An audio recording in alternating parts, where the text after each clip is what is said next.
Tiger fans, Mark Fitzpatrick, Tiger Club of Kansas City. It is Tuesday, January 30th at the Westport Flea Market. Today we took time to talk baseball with Jeff Passan, ESPN's lead baseball writer and the 2023 Sportswriter of the Year. Jeff, you knocked him dead again. Great job. Listen, this atmosphere, this crowd, it's always fun, and I appreciate you guys having me. Well, let's talk about the Royals. A lot of off-season signings. Seth Lugo, Michael Wacha, just inked Adam Frazier. Mm-hmm. It's like they've really taken a step to improve their depth. No doubt. And this is going to be a better big league team. You know, it kind of can't be worse than it was last year. But the question with them is how much better? Is this going to be a team that wins another 20 games and ends up at 76 and 86 and has a reasonable year but not a playoff year? Or can they scratch their way toward the top of the American League Central right now, the weakest division in baseball? I don't think they're there quite yet, but this is going to be a team, I think, that when you go to Kauffman Stadium this season, you don't feel like you're looking at the worst team in baseball like you did so many times last year. MLB just came out with their top 100 prospects. I think the Royals had one, 94. Yeah, and probably didn't deserve to be on there, frankly, either. How have they taken the steps within the organization to improve their scouting and development, in your opinion? To be determined, and I think a lot of that, when we look at the production of these minor league players at the end of the 2024 season rather, I want to see where Frank Mozzicato is, and I want to see where Ben Cadern is, and I want to see where Gavin Cross is. I want to see Blake Mitchell too. I want to see where these first round picks or guys who got paid bonuses that are equivalent to a first round pick are in their path and their process, because right now none of them are looking like they're at the level of the pick they were taken at. And with Blake Mitchell, he was a high school catcher. That is typically the slowest developing combination of player with his age and position. Like, high school catchers take a long time to figure it out. So you got to give him some grace. But Mozzicato's going into his third year. Cadernan's going into his third year. Cross, these guys have been around long enough now where you're starting to get a sense of what you've actually got. And the industry doesn't think the Royals have a whole lot with them, and I think the Royals have something to prove this year in their development. Can they take guys who the industry is a little bit soured on and make them into something real? A lot of talk about Bobby Witt Jr. Today among our crowd, and possibility of a long-term contract for him. Where do you think the Royals are on that?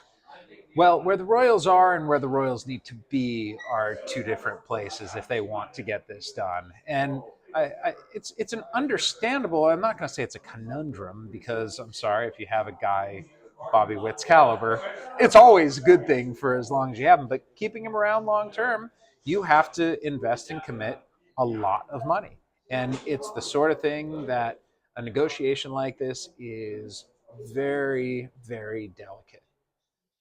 You really need to strike the right note, and you can't come in too low at the beginning, because that's going to make expectations from the player, go down the toilet. And you can't come in too high either, because you don't want to hamstring yourself otherwise.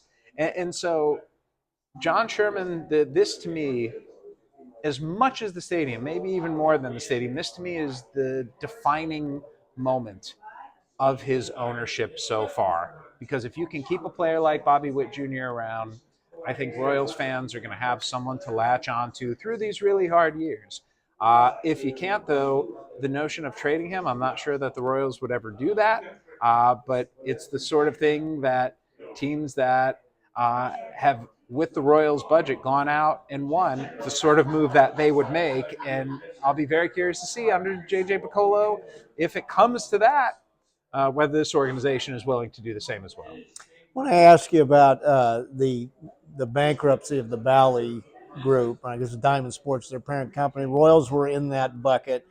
What are these teams going to do to address will that revenue come in some way that they are losing, or will the bankruptcy be settled and they get the disbursement? Well, there's a bailout from Amazon right now. Amazon invested into a minority share in Diamond Sports, which is the parent company of Bally's, and that investment will keep them afloat for now. And the idea, long term, is that Amazon Prime essentially would become the home for Major League Baseball. But we would have to pay extra for it as Prime subscribers, correct? Depends. That the business model is not entirely worked out yet, but I imagine it would be the same thing as Sunday NFL Ticket or MLB.TV as we see it right now. So, yeah, you're not getting it for free as a Prime subscriber. Everyone's a Prime subscriber now. No. Last question. A lot of money been spent in the offseason. The Ohtani contract, among them. Of course, a lot of that's deferred. State of the game as you see it in general. How is baseball doing? I'm always going to be someone who's bullish on baseball. Not just because of my job, but because I love the game. I think right now the talent is spectacular. I think the pitch clock was a rousing success. I think capturing the youth market in any sort of entertainment business is a really difficult thing to do. And baseball does not have anywhere close to the resonance of the NFL, which is like the last social institution in America. I mean, it really is. It's what brings us together like football. Religion doesn't, politics doesn't. In a very divisive country, it's the great uniter. And I think baseball would love to be that. I don't know that that's ever a realistic thing anymore. So I'm not going to say that baseball is a niche sport. What I will say is baseball is a local sport. And sometimes we need local things. Mm-hmm. And so even though World Series ratings have been down, and even though this offseason has stunk in terms of the rapidity with which it's proceeding, once the games start, I don't think there's anything better in the world than baseball. And rather than sit here and do a health of the game check right now, I will just be very selfish and say I'm looking forward to opening day. All right. And there's nobody who writes it better. And as a guy who followed baseball for 6 decades, no, I agree. Oh, yeah. I hate to admit. Only 6? Only 6. Yeah. Jeff Passan from ESPN, thank you for coming. We're fortunate to have this guy live in the Kansas City area. Hey, folks, next week we have Gabe DeArmond from PowerMizzou.com. Always a special guest. Have lots of insights about the Tigers. A lot going on with Mizzou these days. New defensive coordinator and a lot of success for our wrestling and gymnastics teams. So come on down to the flea market and let's hear from Gabe. And for more information on events and speakers, go to kctigerclub.com.